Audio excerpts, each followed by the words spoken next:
माँ बाप ने इन्हें नाम दिया था कंवलजीत, लेकिन फिल्म इंडस्ट्री ने इन्हें बना दिया पेंटल। जाने कितने ही फिल्मों में पेंटल साहब ने अपनी कॉमेडी से दर्शकों को हंसाया, लेकिन पेंटल साहब के बारे में बहुत ज्यादा जानकारी उनके चाहने वाले फैंस के पास भी नहीं है। पेंटल्स का पूरा नाम कंवरजीत पेंटल है, लेकिन जब ये फिल्म इंडस्ट्री में नए नए आए थे तो इन्हें लगा कि इनका असली नाम कंवरजीत पेंटल काफी पारंपरिक है और याद रखने में काफी मुश्किल है। इन्होंने काफी सोचा कि ये अपने लिए कौन सा फिल्मी नाम चुने और आखिरकार इन्होंने अपने सरनेम पेंटल को ही अपना फिल्मी नाम बनाने का फैसला किया। पेंटल को बचपन से ही एक्टिंग का चस्का लग गया था। स्कूल के दिनों से ही ये एक्स्ट्रा करिकुलर एक्टिविटीज में हिस्सा लेने लगे थे। छोटी उम्र से ही इन्होंने अपनी कॉलोनी में नाटक करना शुरू कर दिया था। अपने घर के सामने एक सफेद चादर बांधकर ये वहां शैडो प्लेस किया करते थे, जो इनके मोहल्ले के लोगों को बड़े पसंद आते थे। कंवल के पिता किसी जमाने में लाहौर स्थित पंचोली आर्ट स्टूडियो के सीनियर कैमरामैन हुआ करते थे। बंटवारे के बाद उनके पिता अपने परिवार को लेकर दिल्ली शिफ्ट हो गए। इनके पिता जानते थे कि इन्हें कला के क्षेत्र में रुचि है, इसीलिए जब ये बड़े हुए तो इनके पिता ने ही इन्हें सलाह दी कि तुम फिल्म इंस्टीट्यूट में दाखिला ले लो।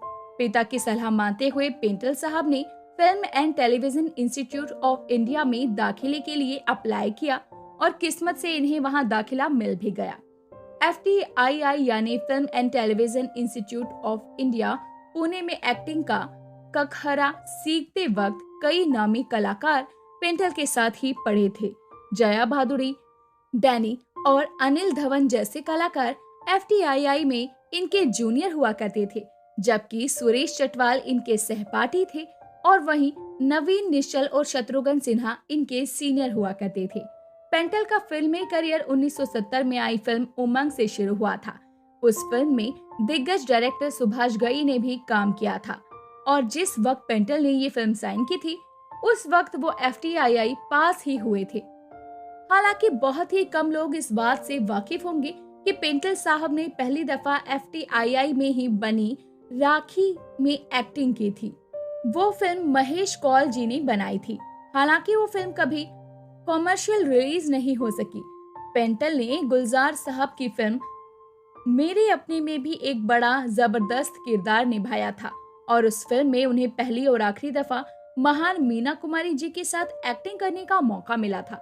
मीना कुमारी जी को याद करते हुए एक इंटरव्यू में पेंटल जी ने बताया था कि वो बचपन से मीना कुमारी जी की फिल्मों को देखते आए थे। वो ख्वाब देखते थे कि काश जीवन में एक दफा मीना कुमारी जी को आमने सामने देख लें, लेकिन उनकी किस्मत ने उन्हें मीना कुमारी के साथ फिल्म में काम करने का मौका ही दे डाला। मेरे अपनी फिल्म की शूटिंग के दौरान मीना कुमारी जी के साथ पेंटल जी का बहुत अच्छा रिश्ता बन गया था। फिल्म लाल पत्थर में पहली दफा पेंटल साहब ने अपने दौर के शानदार अभिनेता राजकुमार साहब के साथ में भी काम किया। राजकुमार साहब अपने रोबीले इमेज के लिए मशहूर थे। उनके कई ऐसे किस्से मशहूर थे जब उन्होंने किसी नए कलाकार की जमकर टांग खिंचाई की हो। लाल पत्थर में पेंटल साहब राजकुमार जी के नौकर बने थे। जब पेंटल पहली दफा राजकुमार से मिलने जा रहे थे तो काफी घबराए हुए थे, लेकिन जब ये राजकुमार के सामने पहुंचे तो उन्होंने बड़ी ही सहजता से इनसे बात की और इस तरह कुछ ही मिनटों में पेंटल साहब के मन में जो राजकुमार को लेकर घबराहट हो रही थी वो फुर हो गई। पेंटल साहब सत्ते पे सत्ता फिल्म में अमिताभ बच्चन के 6 भाइयों में से एक थे। सत्ते पे सत्ता फिल्म का एक किस्सा शेयर करते हुए पेंटल जी ने एक दफा बताया था कि फिल्म का वो सीन जिसमें हेमा मालिनी सबको नहाने के लिए बोलती है वो कश्मीर में शूट किया गया था और जिस वक्त ये सीन शूट हो रहा था उस वक्त कश्मीर में बहुत ज्यादा ठंड थी। ठंड की वजह से सारे कलाकार ये सीन टाल रहे थे, लेकिन डायरेक्टर राज सिप्पी ये सीन जल्द से जल्द शूट करने का दबाव बना रहे थे। आखिरकार एक दिन सब कलाकार ये सीन शूट करने के लिए तैयार हो गए और फिर जैसे तैसे जब ये सीन कंप्लीट कर लिया गया तो अमिताभ बच्चन ने डायरेक्टर राज सिप्पी को भी पानी की हौज में फेंक दिया। उस दिन राज सिप्पी ने अमिताभ बच्चन को खूब गालियां बकी थी। पेंटल जी के भाई गूफी पेंटल को अपने BR चोपड़ा की महाभारत में शकुनी मामा के रोल में तो देखा ही होगा। गूफी पेंटल जी भी एक जबरदस्त एक्टर हैं। उन्होंने अपनी जीवंत अदाकारी से शकुनी का किरदार अमर कर दिया था।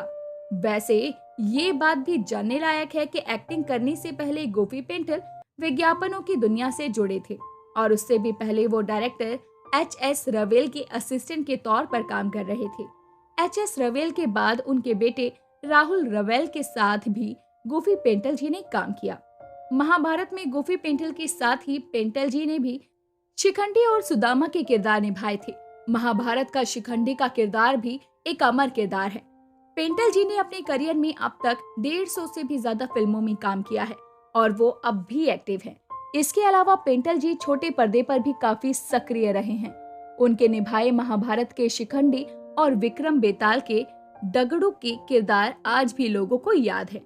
बात अगर पेंटल जी को मिली अवार्ड्स की करें तो साल 1973 में आई बावर्ची और 1978 में आई चला मुरारी हीरो बनने के लिए पेंटल साहब को Filmfare award for best performance in a comic role दिया गया था।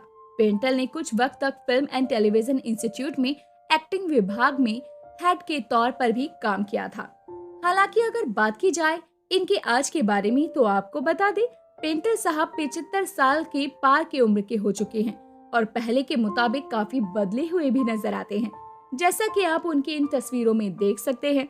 और आज पेंटल साहब कितने ज्यादा बदल चुके हैं। उनके चेहरे पर झुर्रियां और बुढ़ापे का असर साफ साफ नजर आता है। पहले के मुताबिक अब पेंटल साहब मोटे भी हो चुके हैं, जैसा कि आप इन तस्वीरों में साफ साफ देख पा रहे हैं। और इनके आज का अंदाजा आप ऐसे ही इनके तस्वीरों को देखकर लगा सकते हैं।